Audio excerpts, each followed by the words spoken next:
Good afternoon, everyone.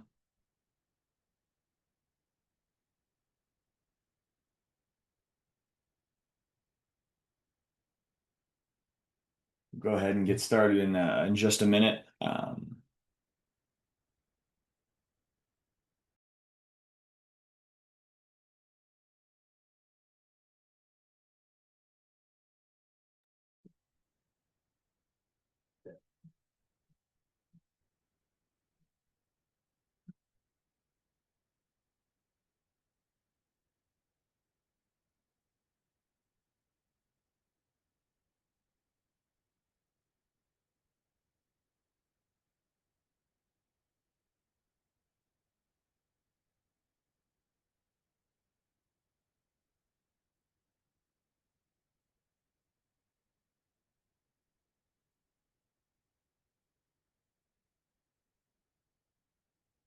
Alrighty.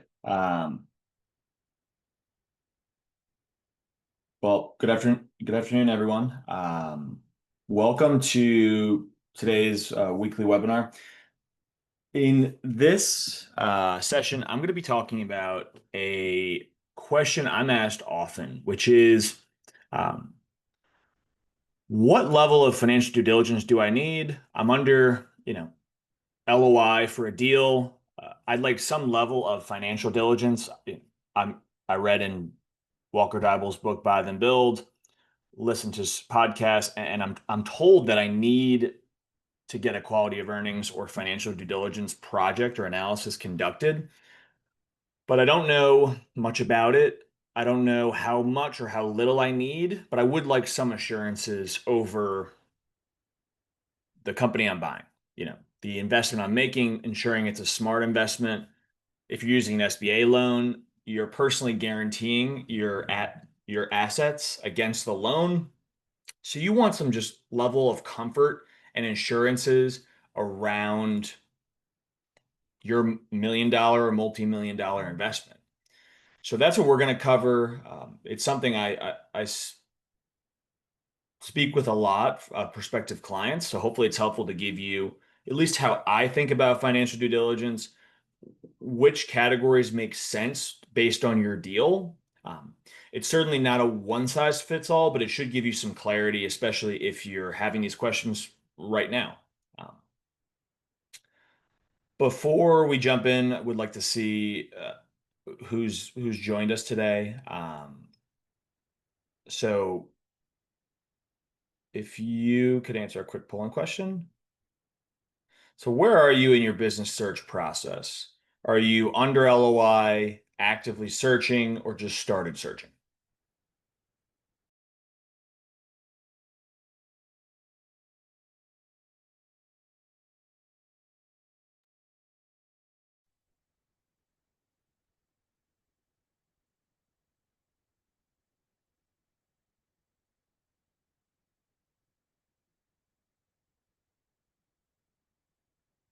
Where are you in your business search process?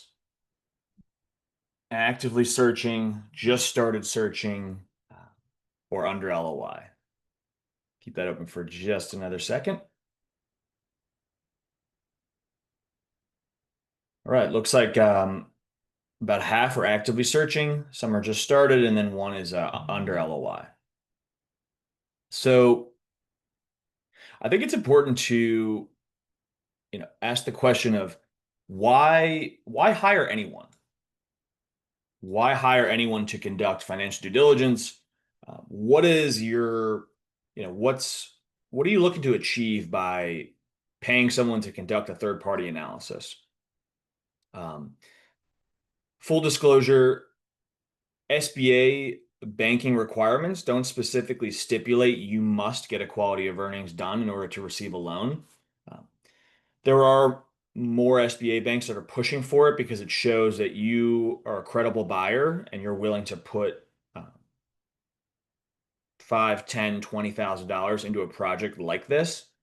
So it shows some buyer credibility, but it's important to ask why get the analysis. So is it for a bank requirement? Is it an investor requirement? If you are seeking a limited investment, uh, an LP investment, more often than not, they will want a third party analysis conducted. And that's to ensure that their investment is being made, and the company they're reviewing and they're seeking putting their capital into has been verified by a third party. So if you are finding yourself with investment gaps or going to seek investment from outside parties, it's very likely you're going to be required to conduct this analysis. But everyone's deal is different, so that's often why someone like me is hired to conduct a quality of earnings. Or are you a self-funded searcher and you may be comfortable with the business? You've taken a couple accounting classes, but you're not confident in your ability to check all the boxes and you just want some peace of mind. So these are two questions before you engage with speaking with anyone. I would recommend asking yourself, like, why am I doing this? Why am I hiring a lawyer? Why am I hiring a QOE provider? And what am I paying them for the goal, the end goal?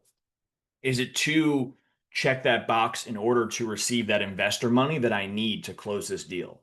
Or am I concerned that I can't review the financials of the business, or I want a second set of eyes? So I want that peace of mind because I'm about to pledge all of my assets and acquire a multi-million dollar SBA loan, and I want to make sure that I'm buying a good business that can support this loan and create, hopefully, an enduringly profitable business.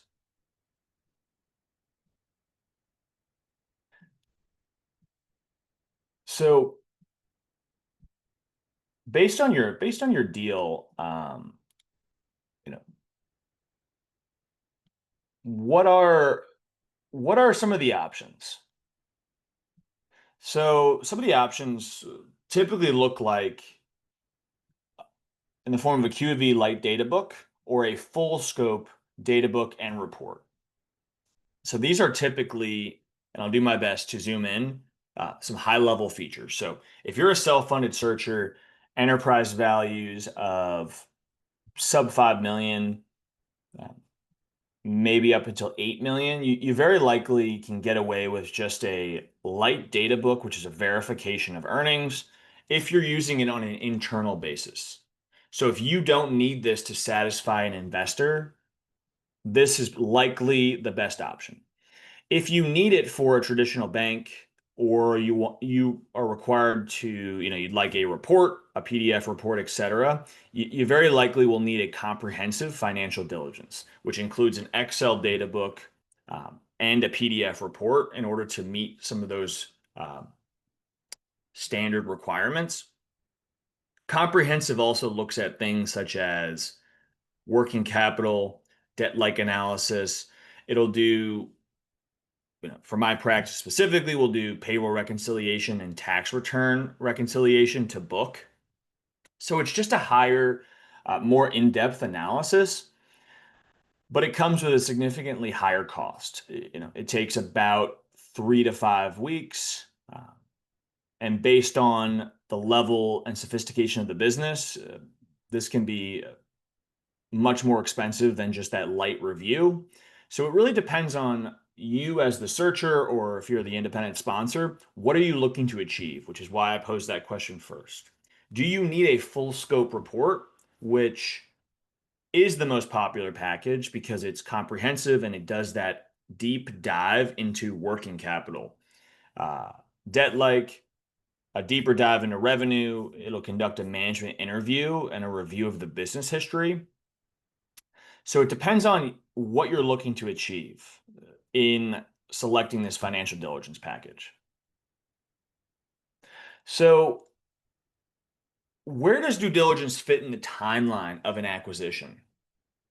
So, if you are actively searching, um, you likely have heard about, some of the processes of getting from that signed LOI to finalizing the business purchase. So this is something you can bookmark and save. Uh, I use this to show for all my prospective clients, like, what does the timeline look like? So typically, once you sign your LOI, it is recommended to start financial due diligence. So financial due diligence, the reason it's done early in the process is to make sure there is a verification of what you're buying based on the reported numbers. So let me break this down for you. If you very likely submitted a LOI, or you are actively submitting your LOI based on numbers that are presented in a SIM or marketing materials presented by management. Occasionally, you can receive things like monthly financial statements from QuickBooks or the company's internal software. Uh, but sometimes in certain deals and brokers, they won't give you that level of information until you do have a signed LOI and exclusivity over the business listing. So the reason you start due diligence in that first 1 to 30 days is you need to verify the revenues, expenses, and net incomes, which were presented in the marketing materials, by running those reports in the accounting system and the the financial software system. And you need to verify that what was presented on the fancy slide deck and marketing materials is actually real. That's like check number one. Because if those numbers don't jive, why would you start things like tax due diligence, legal due diligence, and even like a formal underwriting process? Because you may be under LOI for a completely different business than you thought of before you submitted that LOI. Believe it or not, I've seen this frequently where, for example, a business showed net incomes of $1 million in the SIM or marketing materials. And when we actually got access into the QuickBooks and financial system, the net incomes were showing 500,000 or 400,000. So right then and there, that's a red flag. And we had to reconcile some of those differences. And ultimately, it was a combination of uh, the way the reports were run for purposes of the marketing materials did not reflect actually what the accounting records showed. So that is like check number one of why the due diligence, financial due diligence piece should and must start at the beginning of due diligence in order to begin the process for the other items. Until that's complete, it's it's best practice to hold off on anything until that's done.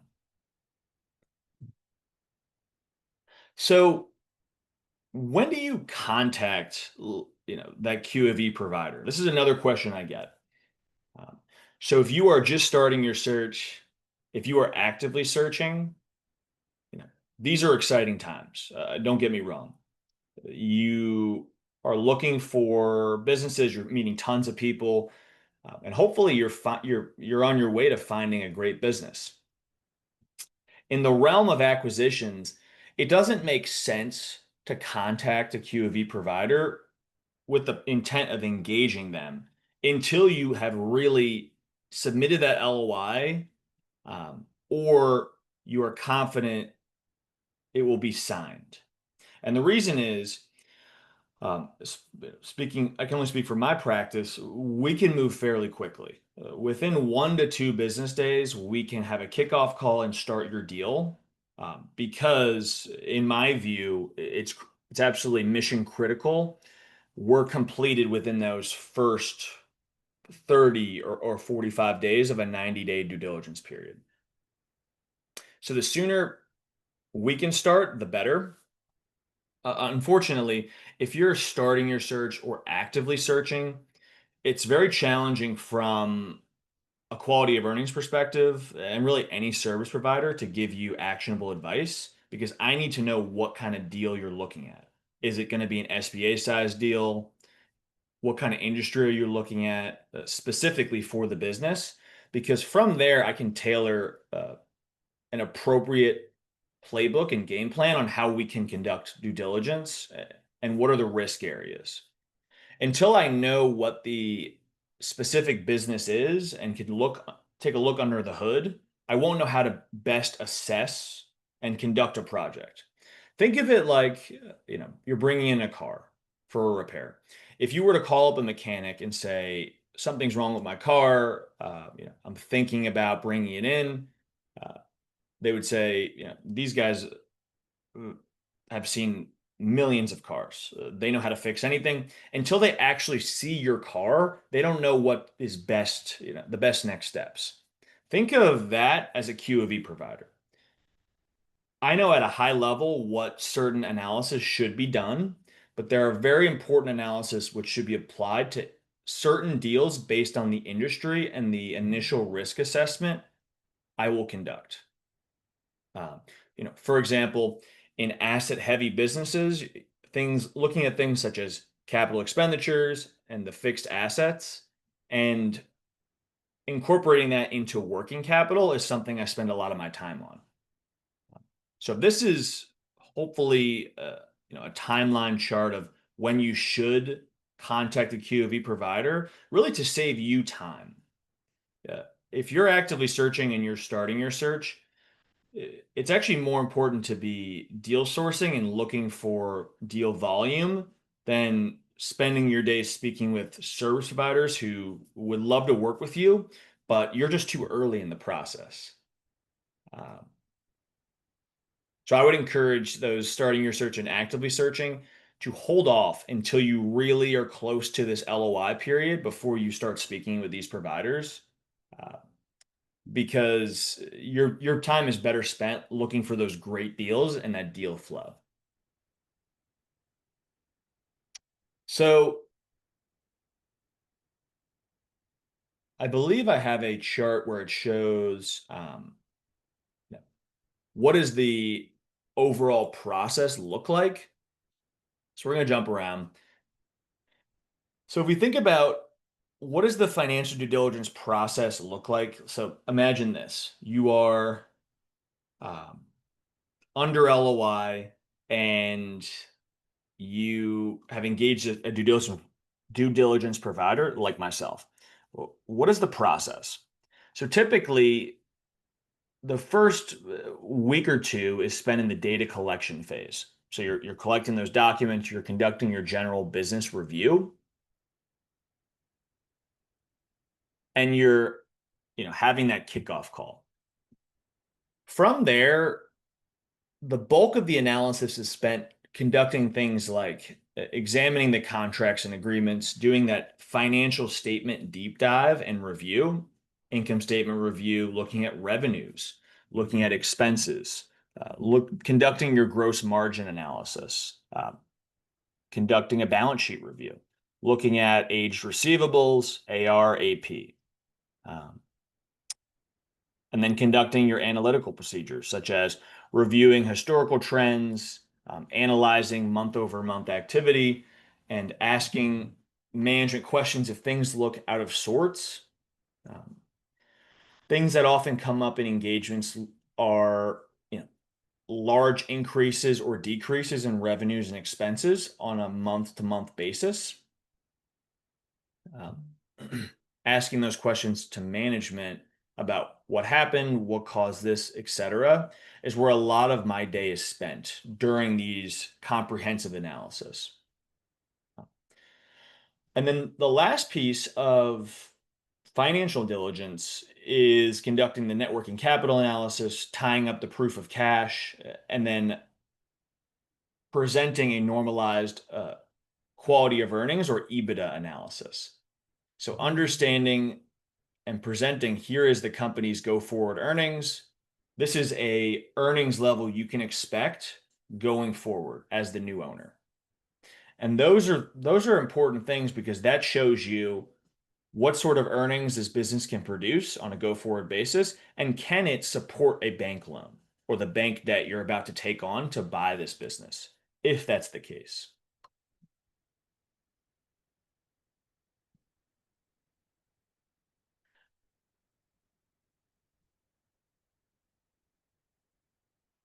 So continuing on, I'd like you to meet Sarah. And if you've joined me on other ones, I speak about her because this is just an example of a corporate executive turned business owner. So Sarah was a marketing executive. She wanted to buy a business, but needed an expert to guide her and navigate the complexities of the process. Um, she was, you know, someone who's long tenured into her corporate career, but she just was attracted towards entrepreneurship. She read the Buy Then Build book, uh, and she caught the bug, as I say. Um, Sarah fortunately found a business and it was in her space. So coming from as a marketing executive, she found a digital agency and through working with a QOE provider, a lawyer, etc. She was fortunate enough to close on this business and transition out of corporate America into that business owner role, and she's doing great today. Um, she secured the business with an SBA 7A loan. Um, and I actually caught up with her a few months ago to see how things were going. And she said the business is on track uh, to do higher revenues and net income levels as the last year before the ownership change. So these are great. This is a good story to hear. So if you're a corporate executive in corporate America and you're looking for that entrepreneur itch, I would encourage you to connect with other self-funded searchers um, and learn from them what were their challenges and how, for those who were successful in their search, what does life look like on the other side?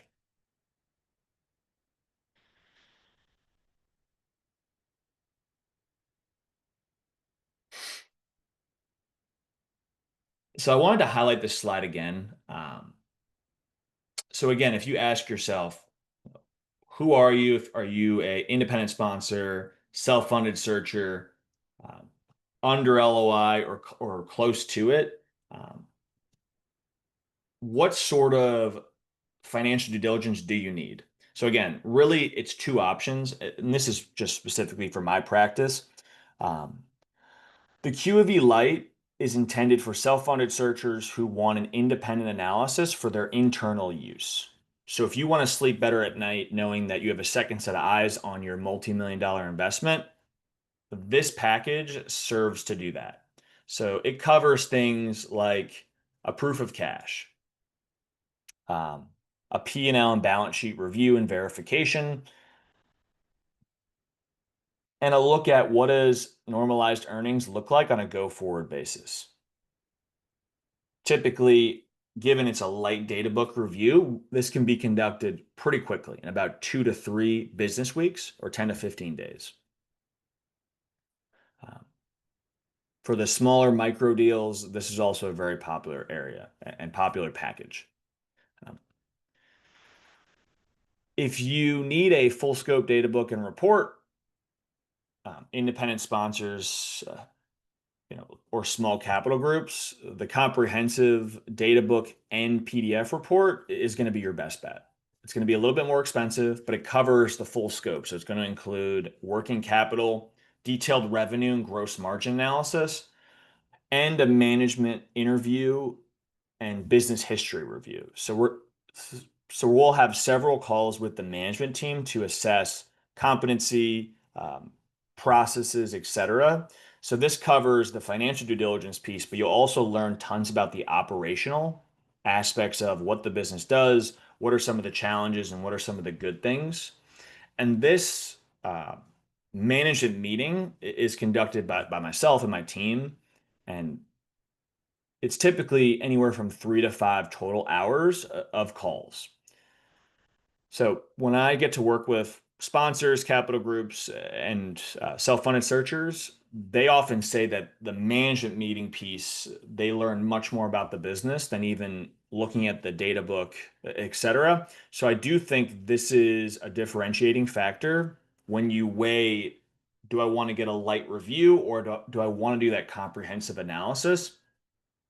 Because I think with conducting a working capital analysis and things like a management meeting, you can arm yourself with as much information as possible to make that smart investment. So if you have a deal you're looking at or have more questions about either package, I'd be happy to meet with you when you're, further along in your process, thinking about submitting an LOI or close on a business acquisition. Feel free to reach out to me and we can dive deep into your specific company, the target acquisition you're looking to buy. So if you want to scan this QR code, here's a link for my financial data due diligence checklist. So this is a 10 to 15 point request list, which I use on every deal. And it can give, it gives you the critical items you need to ask if you're under LOI in order to conduct some sort of analysis. So feel free to scan that copy and you should be able to receive an Excel version automatically.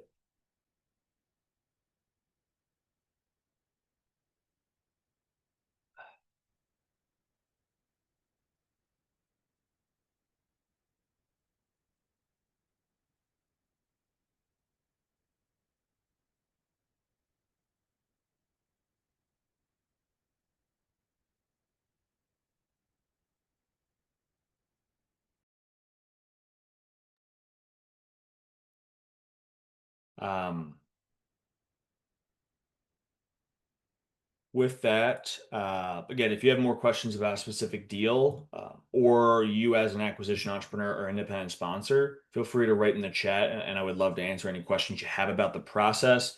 If there's more things you want me to cover, I'd be happy to flip back. In addition, as part of this ongoing M&A 2025 webinar series, here's a few other links you can scan. We're going to be covering other components of financial due diligence, things like how to conduct a proof of cash or a cash proof, your 90-day deal execution framework. So how to go from LOI to business closing. What are some of the steps? When should you engage them? So think about that timeline map we'll dive deep into. And then we're going to cover deal structuring and financing. So how to structure your deals, asset, stock sale. All of these can be found on my LinkedIn, and you can register and receive a recording if you're not able to make it.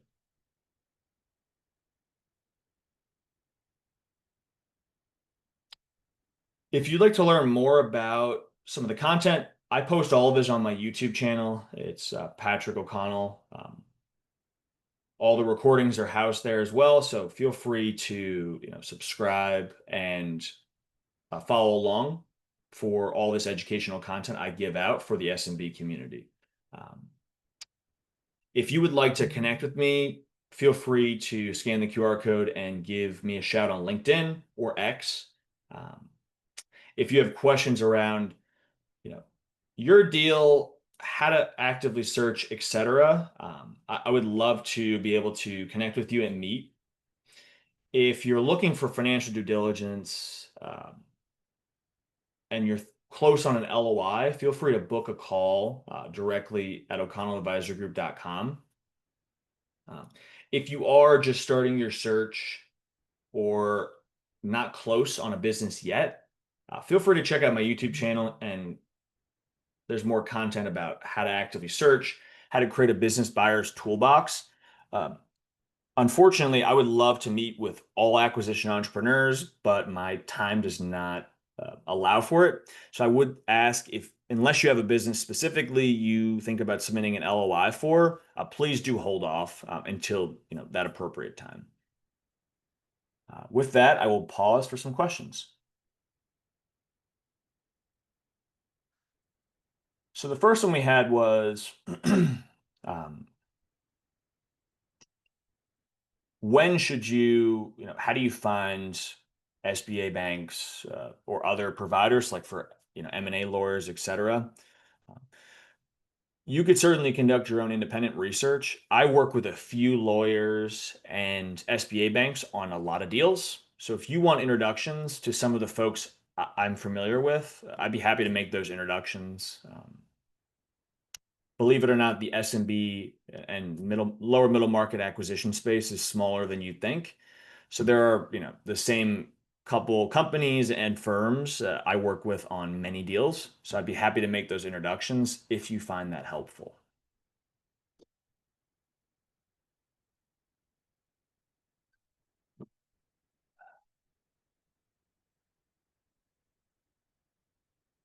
Next question was, um, what are some common issues found in due diligence? Yeah, so common issues in due diligence depends on the type of business. A lot of it is um, discrepancies in how the accounting procedures are being applied. So there might be material misstatements in how they're recording revenue and expenses. Until you're under LOI and can look under the hood and run those reports from QuickBooks or the financial system, you won't know those issues just by looking at the marketing materials. Other common issues found in due diligence include customer concentration, um, improper accounting procedures, and issues with bank reconciliations. Sometimes they may record with transfers as revenue, so there might be errors in how they're accounting for some bank activity. A lot of that is captured in the proof of revenue and expense, which is conducted as part of my financial due diligence analysis. Um, those are some of the items that come up frequently. And then working capital uh, analysis is another big one. So understanding what is working capital, what is an appropriate level that's needed in the specific deal, and how that relates to the overall purchase price.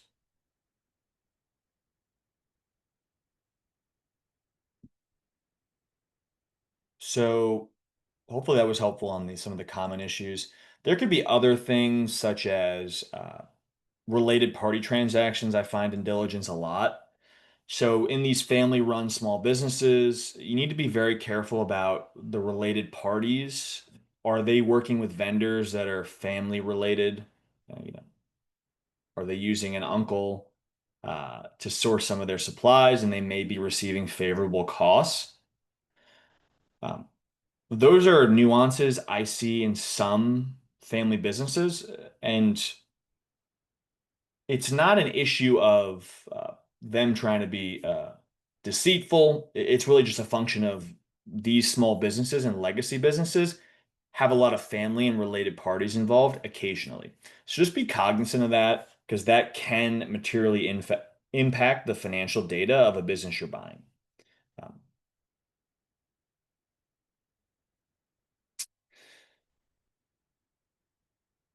Another question was flipping back to when to contact. So specifically for a quality of earnings provider, if you are, starting your search or actively searching, it really doesn't make sense to book a call and reach out until you have submitted an LOI or found a business. And the reason is because uh, all SMBs and small businesses are very different. They may work in the same industry and they may look the same at a high level, but until you look underneath the hood, you someone like me won't be able to articulate an appropriate plan of how to diligence this based on the risk areas I identify. Um, so those are ways, to better use your time appropriately, booking a call once you have submitted that LOI and expect it to be signed, in the next 7 to 10 days. Uh, if you're within this window, or even if you found a business you like and you think you're going to submit an LOI for, I would love to meet with you. So if you want to scan the QR code and book some time, feel free to do so. Uh, if you're starting your search, and I know we had about 25 or 30% of the audience starting the search, I go through a few webinars in detail about, kicking off your business search, some resources and websites. You can find that all on my YouTube channel. I also talk about how to, write out your business buy box, which is a set of criteria of what kind of business do you want to buy. We go deep into the business buy box, leveraging, online and other internet resources to find deal flow, etc. All that can be found on my YouTube channel. Uh, It's all, all free recordings. Feel free to save that to your desktop and review those at any time. Someone asked again about the timeline. So the timeline, this is a traditional 90-day timeline. Um, so if you sign an LOI and you have 90 days of exclusivity, bookmark this, save this as a picture on your desktop and reference this throughout the process because this is something you should use to make sure you get to that closing table. Uh, in my opinion, due diligence and the timeline should be viewed on the number of days until your exclusivity runs out. Unfortunately, when the exclusivity runs out, there's a risk your deal could break based on, if you don't have contingencies like uh, rolling or renewing automatically the exclusivity, there's a risk that the business you've secured could go out to bid again, and you could lose it to another buyer. So this is something I will send to my clients and acquisition entrepreneurs and sponsors when I start engaging with them because it gives them a clear view of let's start at the date of closing and work backwards. What does that look like today and where are we in the process?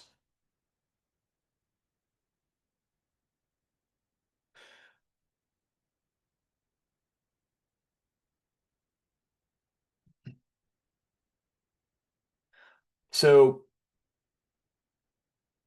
take one more question and then we will wrap for the day. In terms of where you're buying the business and state laws, depending on, certain states such as California and others, there may be labor laws you need to think about, like PTO. Those are typically things that come up and impact financial due diligence. Again, depending on the type of business, when you're under LOI, a provider or a technical matter expert in diligence or law can best apply what state you're operating in or the business you're looking at is operating in and apply the procedures appropriately. Um, Deals in California have different labor laws around paying out PTO. I know that off the top of my head because I've worked on a few dozen California deals. So that does come up in financial due diligence. Um, so hopefully that was helpful. If you have any other questions and I didn't get to cover them today, or you wanted to meet and talk about your specific deal, feel free to reach out to me on LinkedIn. With that, I will give you the rest of your afternoon, and I look forward to seeing you on the next one. Take care and have a great day, everyone. Bye bye.